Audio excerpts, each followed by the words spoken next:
सचिन मर्दा, senior director Yashoda hospital Hyderabad Somajiguda. तर आजच्या या पत्रकार परिषदेमध्ये दोन गोष्टी आम्ही सांगू इच्छितो। एक तर दोन रेअर केसेस, दुर्मिळ केसेस आम्ही कॅन्सरच्या ट्रीटमेंट केल्या आणि त्या सक्सेसफुली बाहेर आल्यात। एक तर मिडियास्टिनल थायमोमा हा एक वेगळा दुर्मिळ आजार आहे, मोठी गाठ आहे आणि त्याचं आम्ही ऑपरेशन करून कालिंदी पेशंट आहे, लातूरून आल्यात। तर 4 महिन्यापूर्वी त्यांचं मोठं हृदय आणि लंगच्या बाजूमध्ये मोठं गाठ होती आणि ती सक्सेसफुली आम्ही ट्रीट केली।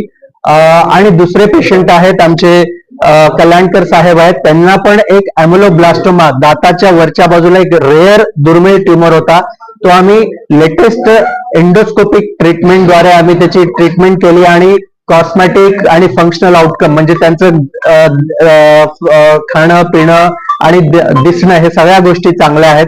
तर या दोन गोष्टी, रेअर ट्यूमर, रेअर कॅन्सरच्या सक्सेसफुल सर्जरी केली आणि त्याच्याबद्दल पेशंटची माहिती घेऊन त्याला सांगण्यात आलं, हा एक उद्देश होता।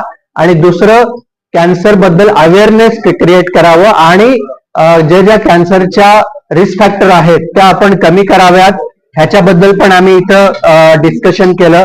एक तर फेब्रुवारी महिना हा कॅन्सर अवेअरनेस मंथ आणि 4 फेब्रुवारी वर्ल्ड कॅन्सर डे म्हणून साजरा करण्यात येतो।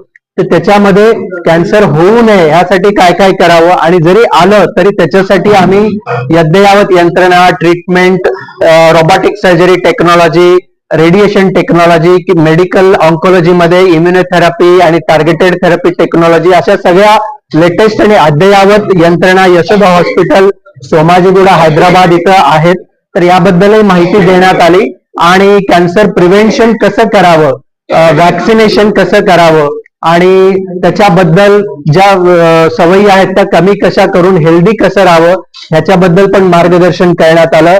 आणि 2025 आता सुरू झाला आहे, तर मी आपल्या सगळ्यांना 2025च्या शुभेच्छा देतो आणि या वर्षीपासून आपण हेल्दी राहावं, आरोग्यदायी राहावं आणि खुश राहावं, याबद्दल सगळ्यांना मी शुभेच्छा देतो। धन्यवाद।